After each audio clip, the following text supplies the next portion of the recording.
Salut à tous les amis, j'espère que vous allez bien. Nouvelle vidéo. Dans cette vidéo, on va revenir sur le deal économique signé hier par le FC Barcelone qui a été officialisé tout d'abord en conférence de presse par Laporta lors de la présentation de Jules Koundé, puis ensuite lors d'un communiqué de presse du club ainsi que de l'associé. Donc socios.com en l'occurrence, qui a amené un peu plus de détails. Donc on y va et on va faire le point sur les possibilités de mercato, d'enregistrement des joueurs, etc. Donc on commence. Comme vous le savez, le FC Barcelone, avant le début du mercato, avait un patrimoine net négatif, c'est-à-dire la richesse, la différence entre les dettes et la richesse du club de 451 millions d'euros négatifs, donc un patrimoine net négatif de 451 millions. Pour pouvoir recruter, on va dire, sans restriction, selon le fair play financier de la Liga, ce patrimoine négatif, il fallait déjà que tu le remettes en positif. Donc passer de 451 millions d'euros de négatif en positif, et en plus de cela, essayer de l'améliorer pour avoir une certaine marge de recrutement. Donc le Barça a donc fait certains deals économiques, comme vous le savez. On est revenu énormément de fois sur cette chaîne, sur ces deals. La vente des droits TV, en l'occurrence, tout d'abord 10% pour 207 millions d'euros de cash est une opération comptable de 267 millions d'euros. Ensuite, la vente de 15% des droits TV supplémentaires de la Liga, je précise de la Liga, pour cette fois-ci environ 315 millions d'euros de cash, mais pour une opération totale comptable positive de 400 millions d'euros. En gros, les deux opérations te permettaient d'avoir une plus-value comptable dans tes comptes de 667 millions d'euros, ce qui est énormissime, donc ce qui pouvait donc combler le patrimoine négatif que je vous ai expliqué tout à l'heure, et en plus de cela, avoir une marge. Néanmoins, il y a deux lectures. La lecture que je viens vous donner, là, avec les 667 millions d'euros comptables, est celle du cash, parce qu'en cash, le Barça aura reçu 207 millions d'euros, plus 315 environ, ce qui fait à peu près 520 millions d'euros et des broutilles. Et là, il y a un questionnement qui se pose. Est-ce que la Liga va retenir le chiffre de 515-20 millions d'euros ou de 667 millions d'euros? Donc là, c'est une inconnue que le Barça avait. Et ainsi, pour sortir de cet inconnu, le Barça a hier annoncé un nouveau deal. C'est la vente de 24,5% de Barça Studios pour 100 millions d'euros. 98 millions d'euros si on est précis. Et donc, avec cela, le FC Barcelone, théoriquement, aurait donc des opérations comptables positives de 767 millions d'euros et une plus-value et du cash d'environ 620 millions d'euros au total, ce qui permettrait donc largement de résorber le patrimoine net négatif et d'en plus de cela d'avoir une marge pour inscrire tes nouvelles recrues. Je rappelle que Dembélé est considéré comme une nouvelle recrue, parce que même s'il a évidemment signé juste après la fin de son contrat, comme c'est une prolongation de contrat ou une rénovation de contrat, parce qu'on considère qu'en fait, si le joueur signe quelques jours ou qu'il y avait des négociations avant la fin de son contrat, on peut considérer que c'est une prolongation et non un nouveau contrat. Mais même si c'est une prolongation, pour pouvoir l'inscrire, il faut trouver de la marge salariale. C'est un petit peu comme Sergi Roberto qui était libre mais qui a prolongé lui avant, mais dans tous les cas, pour l'inscrire, c'est considéré comme un nouveau contrat, donc de la marge salariale à trouver.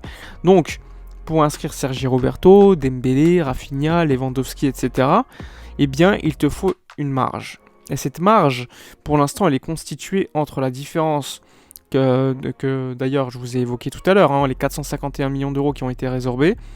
Et à partir de ces 451 millions d'euros, tu dois trouver une marge pour inscrire tous les autres joueurs. Et théoriquement, là, avec l'opération effective depuis hier, il n'y aura pas de problème pour inscrire Lewandowski, Rafinha, etc., etc. Néanmoins, le club n'a pas terminé son mercato et souhaite des joueurs comme Azpilicueta, Marcos Alonso, et théoriquement, possiblement, s'il y a des départs dans l'effectif, pourquoi pas Bernardo Silva. Et ainsi, le FC Barcelone, tout à l'heure je vous le disais, a vendu 24,5% des droits de Barça Studios définitivement. Il n'y a pas de clause de rachat. Et je vais vous expliquer pourquoi. Moi, ça ne me dérange pas dans ce cas-là.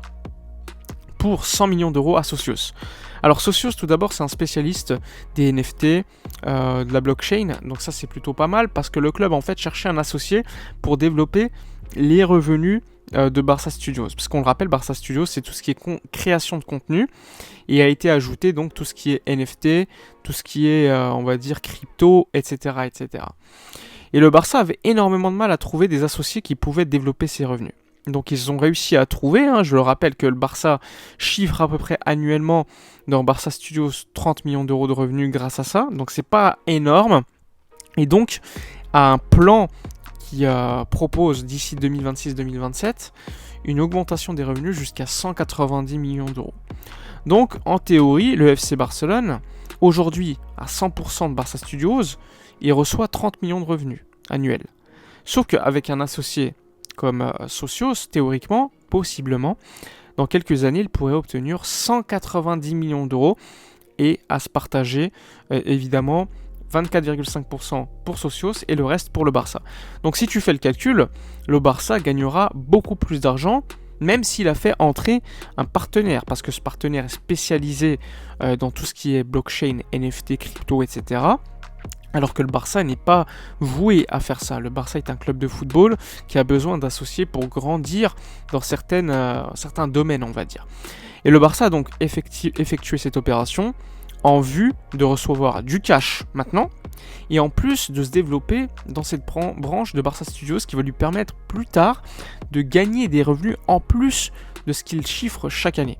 Donc pour moi c'est une bonne chose globalement, sachant que le Barça pourrait encore une fois, vu qu'il n'a cédé que 24,5%, céder de nouveau aux 24,5%, cette fois-ci non pas à un spécialiste de la blockchain et des cryptos, mais à un spécialiste de créateurs de contenu, de documentaires, de films, puisque chaque année Barça Studios fait également des films, des documentaires, notamment sur Barça TV+.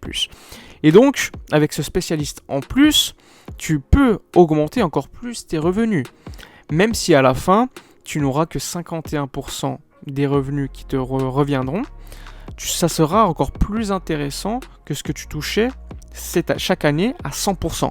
Donc ça, c'est encore une fois un calcul que le club a fait, sachant que la création de contenu documentaire, etc., le Barça n'est pas voué à le faire, c'est un club de football, je le rappelle.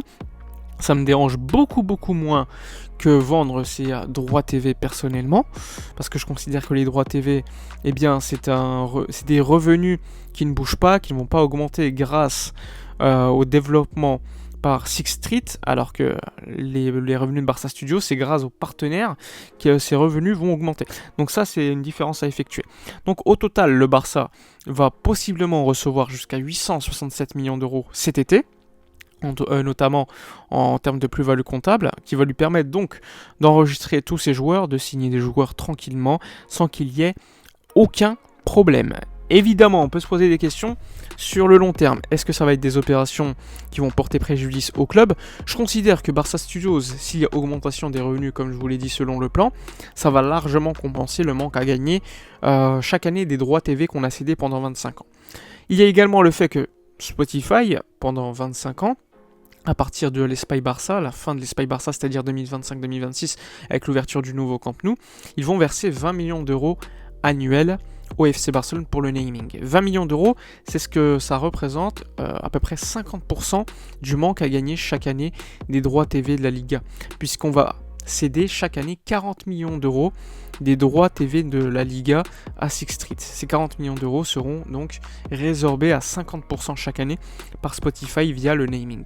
Et donc, en plus de cela, avec l'augmentation des revenus de Barça Studios, voire de l'Espace Barça globalement, eh bien on aura largement compensé le manque à gagner des droits TV. Encore une fois, c'est une stratégie qui n'est pas aussi risquée qu'on le dit, même s'il y a évidemment des risques. Si le Barça ne se qualifie pas en Ligue des Champions, si le Barça ne gagne pas la Ligue des Champions, c'est pas grave. Le Barça restera créateur, générateur de revenus. Le problème, c'est si tu te qualifies pas en Ligue des Champions, si tu te fais éliminer assez tôt, ça oui, on peut avoir beaucoup de manque à gagner. Néanmoins, si tu vas par exemple en quart, si tu fais seconde Liga, s'il y a du monde dans le stade, c'est pas un problème. Et le monde dans le stade, c'est grâce aux stars qu'il y a dans l'effectif, grâce au jeu que tu montres. Donc ça, c'est complètement fou d'entendre certaines personnes dire que le Barça peut courir à sa perte s'il ne gagne pas la Ligue des Champions l'année prochaine. C'est faux. Surtout que si le Barça gagne la Ligue des Champions, par exemple, les primes sont tellement élevées en cas de victoire que limite c'est mieux de perdre en finale en fait. Donc non, c'est vraiment pas le cas. Je parle économiquement évidemment. Enfin bref, j'espère que la vidéo vous aura été suffisamment claire. Si vous avez des questions, n'hésitez pas dans les commentaires. N'oubliez pas comme d'habitude de liker, commenter, partager. Moi je vous dis à la prochaine et d'ici là comme d'habitude, portez-vous bien.